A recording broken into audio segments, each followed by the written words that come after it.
Hi again, this is Supreet here, and in today's video I'll be covering about blocks. Um, the way I look at it, there are two kinds of blocks that we generally carry around. One is the subconscious mental block, and then there are energetic blocks as I understand them. Right. So in this video we'll be covering the mental blocks. Um, when we talk about blocks, like I said in one of my previous videos, they are at an unconscious level, so we don't even know that they exist, and hence they're pretty hard to kind of even comprehend, right? So how do we identify these blocks, and what can we do to address or remove them from our subconscious or unconscious, right? Just to give you some stats and kind of put this into perspective, by the time we reach the age of 35, 95% of all our actions or reactions are coming from our unconscious or subconscious, right? And hence it's very difficult for us to kind of look at these blocks. So the first step in terms of trying to identify blocks is to kind of disassociate yourself from your reactions or your thoughts. Um, so, so think of this as a movie that is playing, and it's not you who's the actor in it. It's you're just an observer, right? So say someone has hurt you, right, or has said something that hurts you. So disassociate yourself, right, and notice what are the thoughts going on at that point within you, right? So there's this mental chatter which all of us have. It's impossible for a human being not to have that mental chatter, and typically this is called a mentation. So all of us have mentations going on, and it's important that you disassociate yourself and start observing what are these thoughts that are going on, right? And then you see, like, what is that actor thinking, or what is that actor reacting, how is the actor reacting, and hence you start trying to observe what are your feelings or thoughts that are going on throughout the day, right?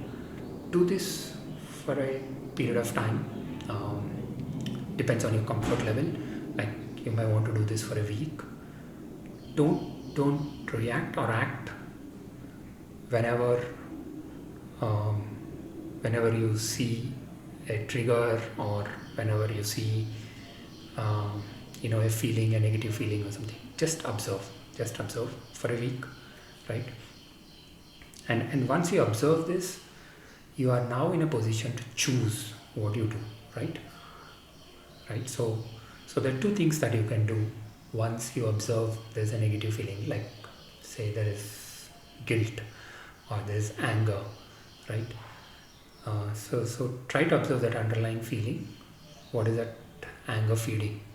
Is it feeding something like a low self-esteem, or is it making you feel inferior, um, or does it make you remember something from your past, right?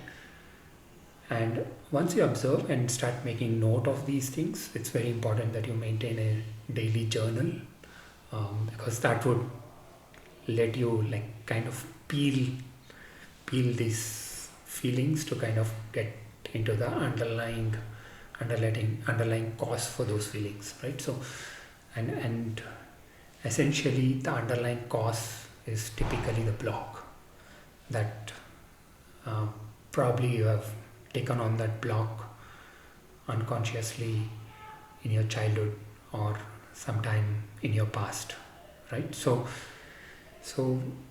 what you need to do is keep a journal of all the feelings that you're seeing, especially the negative ones, and try to identify after that week, try to identify what the predominant feelings, and kind of look at what are those predominant feelings feeding, right? Have you as a child been bullied?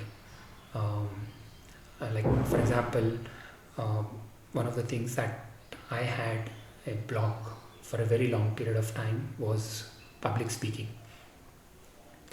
Whenever I used to get on the stage, I used to, I used to shiver, right, as a child. And the way I tried to approach it was I would participate more and more in these events, but instead of losing that fear, it actually exaggerated the stage fear. And in fact, I remember in one of the events, the college, when I was speaking, my mind went blank and I didn't really know what I was speaking, right? Um, so that was because I had taken on a mental block within me in the childhood, saying that I'm bad at public speaking, and this guy can't actually stand in front of audience. It took me a very long time to kind of get over this, and the reason was I didn't understand the underlying feeling or the underlying block that was kind of causing this, right? Um, so essentially, if you are able to get down to that layer of what is actually what is that underlying thought process, underlying feeling, or underlying mental block that is causing this to happen, then you can kind of work on addressing it. Okay, so I will create another video on how you can address it, but in this video I just wanted to leave you with this thought and the process of how to identify your blocks. Thanks, have a good day, see you in the next one.